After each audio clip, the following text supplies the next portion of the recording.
2 songs and 4 songs will be kind of reworked from something that I never released before, if that makes sense. Yeah.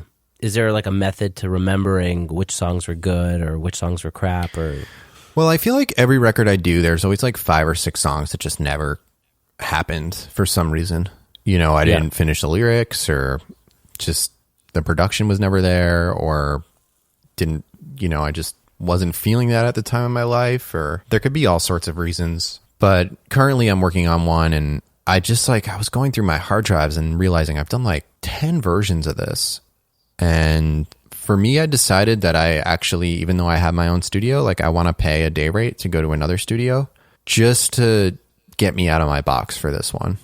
You know, I've recorded like the last however many pieces in the same room with the same microphones, you know, just really with only myself to account for. yeah.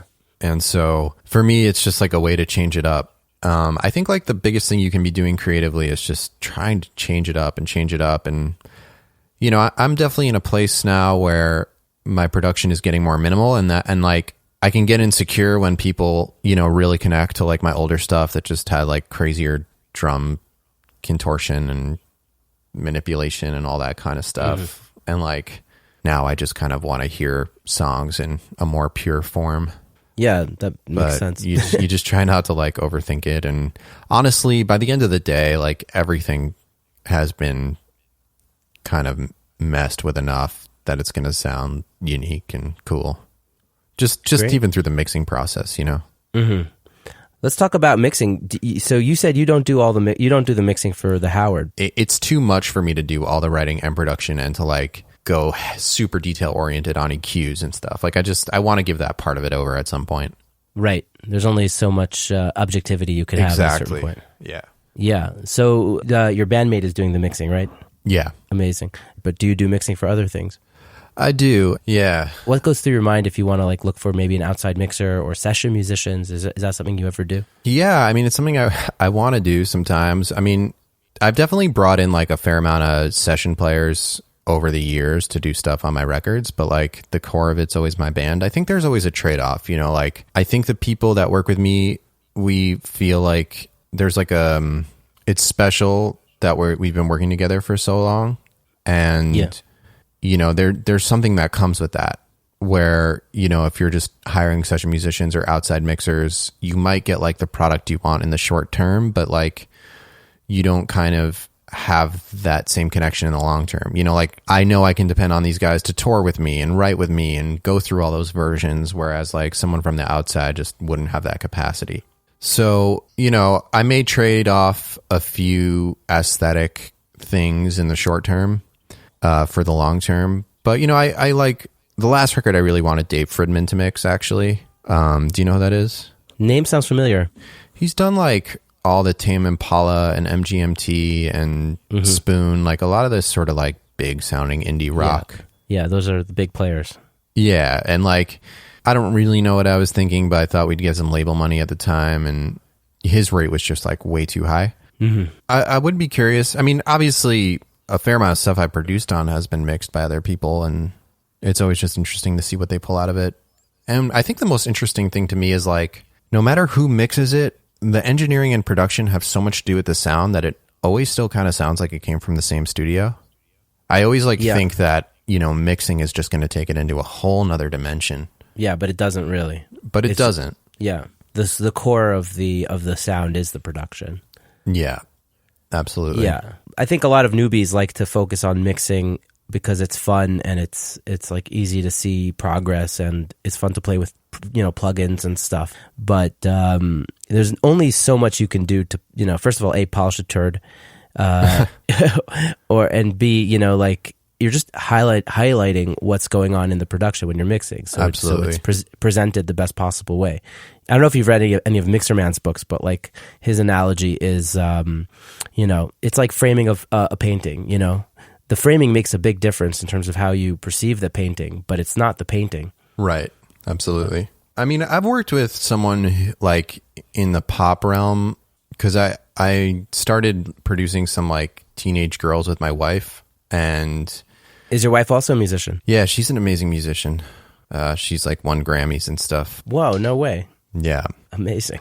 So she's definitely a big influence on me. But Wow. she works with some teenage girls, and whenever we do those sorts of productions, if they're like in more of like the pop realm, I'll get someone else to mix it, just because like it's not my wheelhouse, and so much of that style is getting it to be as loud as possible, and you know, the bass has to work on a very different type of level. So I have a friend who like specializes like in that stuff, really. Like pop mixers. Yeah. And like, you know, there's going to be like no vocal under like 400 hertz. Oh, really? Yeah. That's intense. I guess, yeah, you have your aesthetic. Is it difficult for you to work on pop productions if that's not really your sound, or or have you kind of found something in it? I think I've found something in it. I mean, I really enjoy it because, you know, I think this whole journey is just about being put outside your comfort zone, for me at least. Yeah.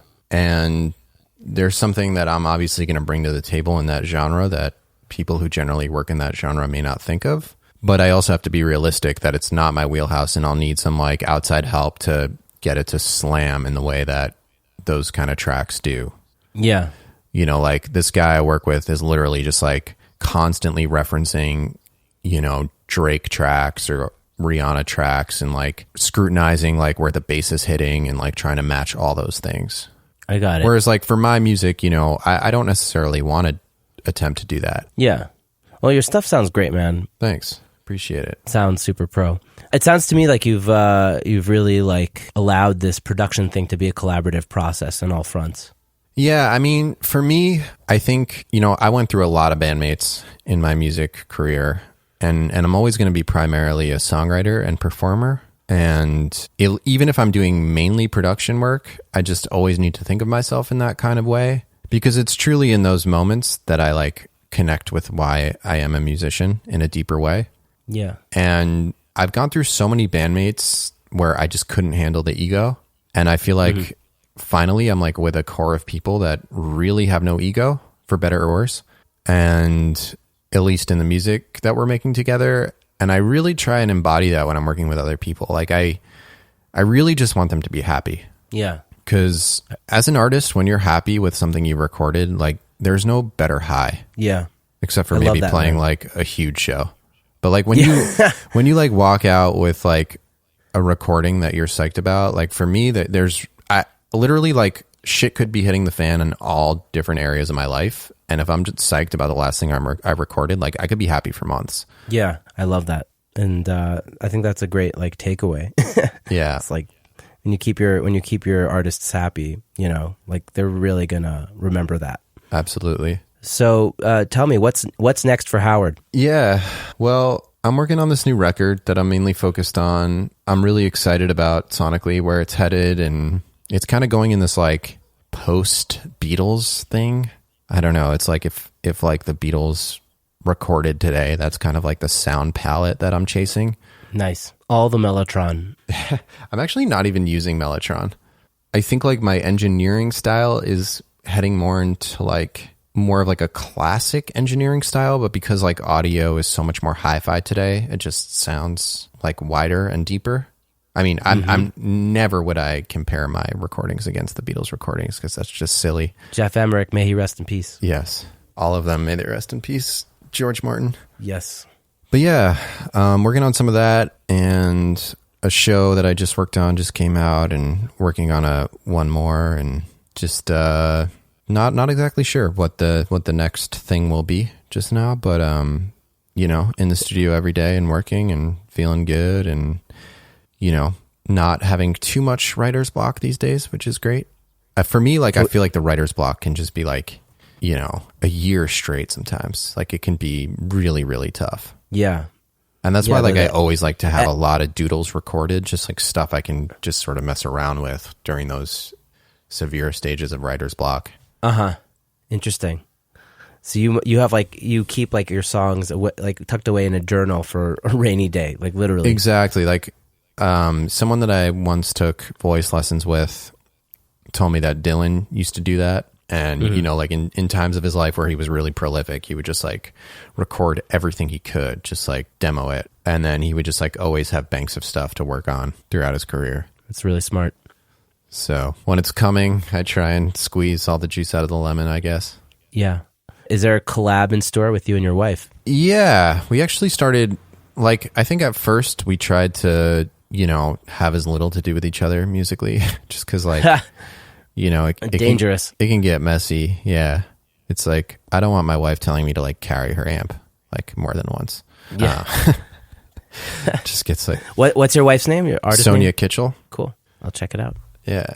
So, I mean, I just kind of get into, like, a different zone when I'm working, that's different than me as a husband. So that can be, like, a little bit strange. I'm sure. But we actually just kind of decided to try a couple of productions together, and I'm producing some of her stuff, or at least we're not even really calling that, but like we're getting together and making music, and it's just been really easy and really fun. I mean, she's got such an amazing voice and such a good songwriter that it's like kind of whatever we do sounds great. So it's really easy for me. That's fun. Yeah. Is there anything I didn't ask you about that maybe you'd like to share with the audience? It's really just so different. Like with Sonia, like we'll just kind of, like the last thing we did is I made like a really, really simple, like minimal beat in Ultra Beat. It kind of like reminded me of like something Solange would do or something.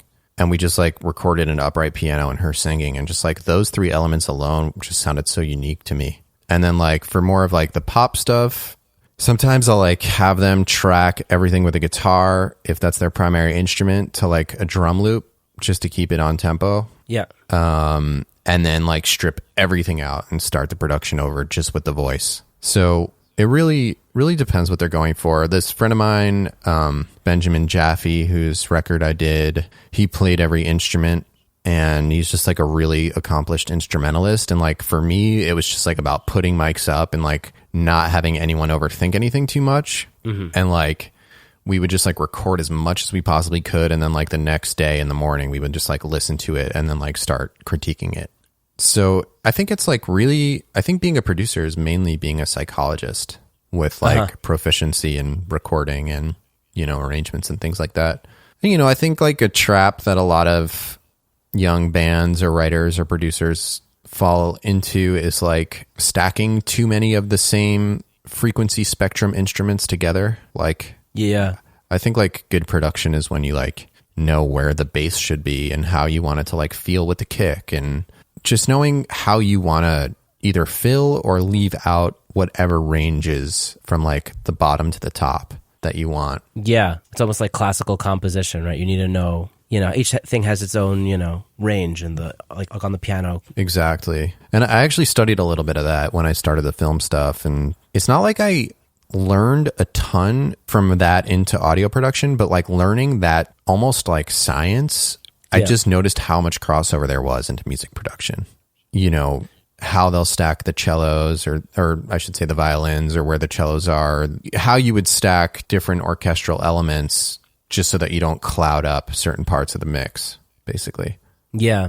You don't want to mask too much. Avoid masking and avoid mud, I guess, unless you're going for mud.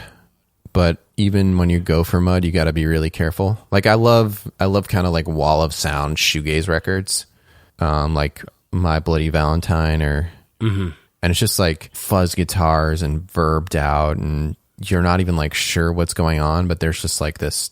It just sounds amazing to me, and that can actually be really hard to do. Yeah, no, when there's too many instruments, or there's a lot of instruments, it's very difficult to paint a clear picture. Totally. It sounds like you're heading more in a minimal direction these days. I mean, that's what I say, and then we'll find out. Yeah, and then I get bored enough and feel like I need to tinker with everything. But I'm going to really try. I mean, I don't think it's necessarily about being minimal. It's just being more intentional about my choices, I guess. And therefore it will be more minimal, because I won't just be like splattering all the paint that I feel like splattering on it. Do you feel like your productions up until now have been a lot of that splatter? A lot of like, let's put something down, take it home, sit with it, come back. Yeah, for me, it's just like throwing paint at the wall and seeing how it lands. Yeah. But like, it's a very uneconomical way to be a producer. Like I would say, if you're listening to this podcast, like how you want to be a producer as a living, like don't do that. Like figure out what your vibe is, hone that in. People know what product they're getting.